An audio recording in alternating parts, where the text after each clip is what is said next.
This state of play production is made possible by the generous support of Biogen, Biogen, where science meets humanity.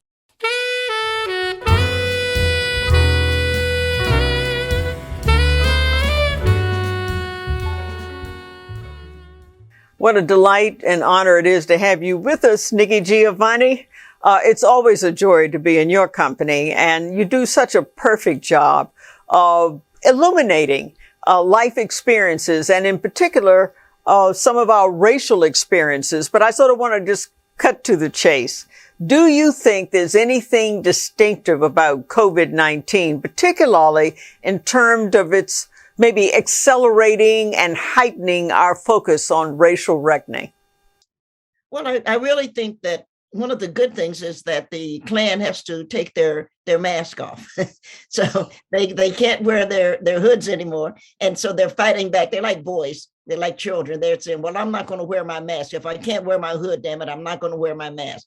But they're going to have to do both if they intend for this planet to continue. So it's kind of fun watching these fools and the things that they're doing. I'm very proud, of course, Sharon, and I know you are also, of Black Lives Matter and how my generation, you and I, fought a battle for civil rights.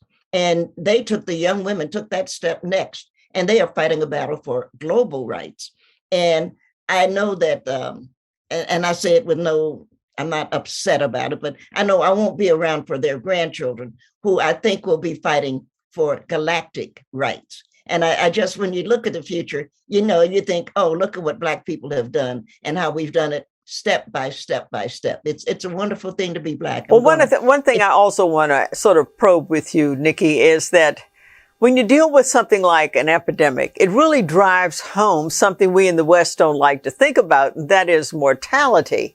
And when you are confronted with your own mortality, do you not think that creates a greater sense of urgency around these kind of gut-wrenching issues such as racial reckoning?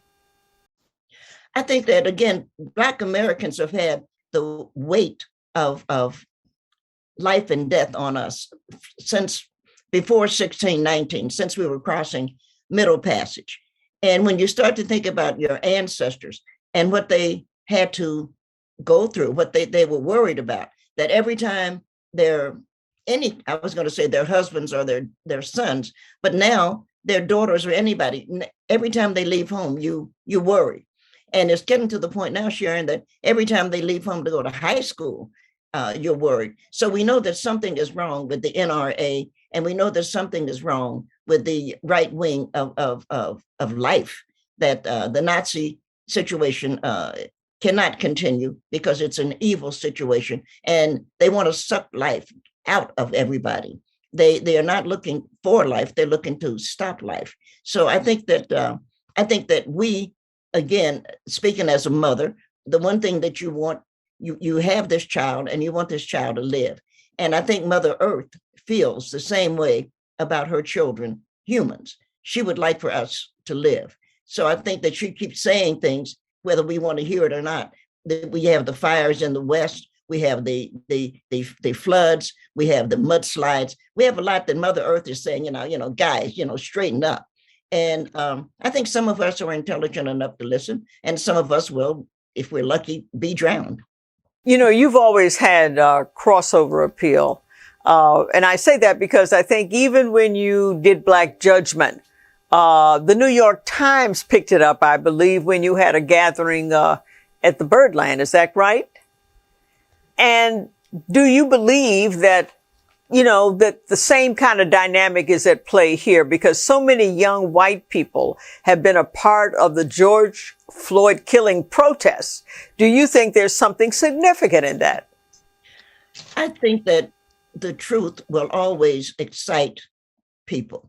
And the truth, even though it can be difficult, will always offer comfort. So when we saw various people, we saw people, Black, brown, yellow, we saw everybody, actually. And what really touched my heart, Sharon, was when we saw the people in Perth, Australia, marching with Black Americans, Perth, Australia. And I thought, this is wonderful. We are beginning to take those next steps. We're looking now, NASA has just picked their next 10 astronauts. I'm a space freak. Excuse me. I am a space freak. And one of the things that we know is that we are going to spend more and more time in the, in the galaxy. We want to refer to the life in the galaxy as aliens. But we know, you and I and people older than we know that the aliens that we are aware of are here on Earth. Our former president was an alien. So we know that we are ready as we go and take those steps into the galaxy, that we're going to run into life forms. And I say this to say that means that we here on Earth are going to have to shed race. Race is just going to become insignificant. And I am very proud of the youngsters who are doing the transgender. Everybody's upset about the transgender. Well, you can't do this, you can't do that. I think that the youngsters who are saying, well, I'm not sure that gender matters anymore. And again, as we are going into the galaxy, I'm not sure that gender will matter. So when another life form, because it's not alien, it's another life form, says, who are you? The answer is going to be, I'm an earthling. And they'll say, what is that? And you'll say, the answer is, I'm a life form. They won't say I'm Black or I'm white. They won't say I'm a man or a woman. They won't deal with what religion they have. They're just going to say, I am another life form. And my life form, I respect, and I will respect yours. And we will find a way to talk. But they can't talk, Sharon. We know that because everybody doesn't speak English. So what they're going to do is find a way to sing, because it is song that has brought us always together. It is that and Black Americans, again, brought that to this country. It is going to be the song, it's going to be the rhythm, and it's going to be the melody that's going to bring us to be able to communicate with life forms in space. You sound like Elon Musk and Jeff Bezos. You look like to me you're giving up on this planet because of all the pressures are here. I mean, a lot of pressures. We talk about the new frontier and we seem to be still stuck on yesterday, even with something as basic as voting rights. And you've spoken to that in some of your recent writings. So do you think that before we jettison off into the new frontier, we've still got a rough, bumpy ride ahead of us here on planet Earth? Every storm is important and good, because it helps. The water comes, and everything that lives anywhere needs water.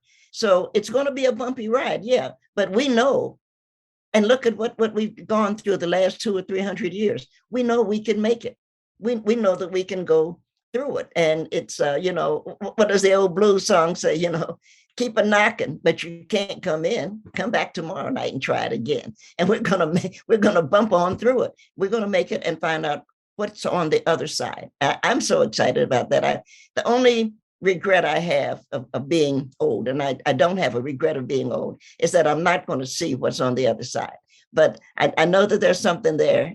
And I know that my granddaughter and her child, she doesn't have one yet, she's only 14, but hers and maybe her granddaughter, they will see the other side. And I think that's fabulous. I just think it's fabulous.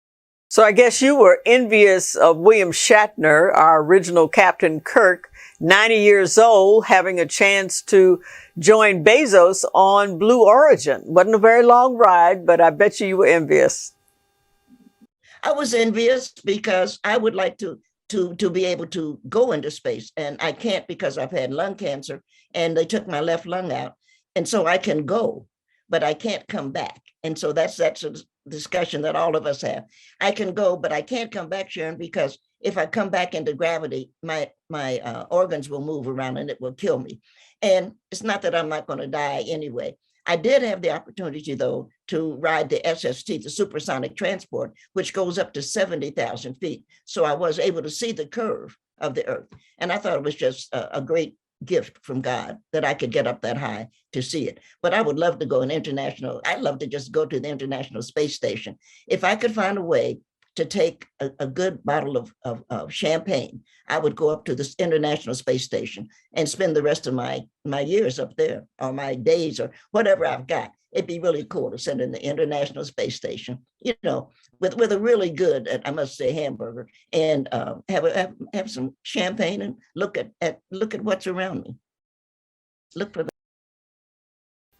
Well, you have a more adventuresome spirit than have I. I mean, I'm fascinated by space, but I get lost on 495. So, I appreciate your enthusiasm. And obviously there's an increased interest in all of it. I mean, we hear a lot more about the reportings of UFOs, and, it makes sense. And it's good that we have this heightened awareness. So, you have been wonderful, Nikki. I mean, you always are. You always do such a beautiful job. You have a gift. The world knows you have a gift, and you bring such beauty, clarity, and optimism to reflections on life. So we really appreciate your being here, very much sharing your insights.